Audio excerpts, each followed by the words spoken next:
And if you own property in one Northwoods community, you could be seeing an increase in your tax levy. That is, if a referendum on next week's ballot is approved. News 9's Nick Robinson traveled to Minocqua to learn why town leaders say it's a necessary cost. After their previous referendum failed earlier this year, the town of Minocqua is once again asking residents for an increase in their tax levy, funding that they say would go a long way in paying for important services. The $750,000 question will be on the ballot for the people of Minocqua this coming Tuesday. Town leaders tell me it's important to keep up with services like road work and law enforcement.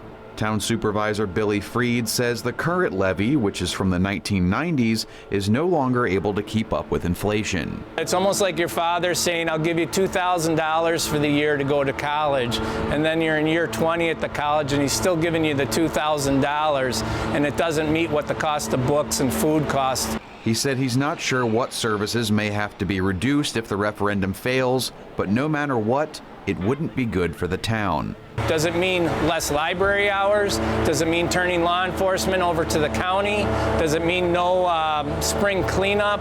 But when we're asking for $750,000, there will be an impact to find that money to provide a balanced budget. Back in March, a $900,000 levy increase failed by a margin of just 12 votes. Freed believes bringing it down to $750,000 will make it more palatable for voters. He also says if the referendum passes, voters won't have to worry about another one for at least a decade. Going to 700 will still hopefully give us 10 years out.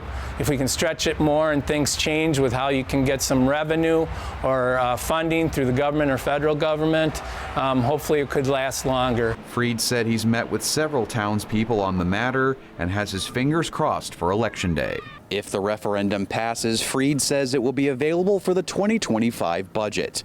In Minocqua, Nick Robinson, News 9, WAOW.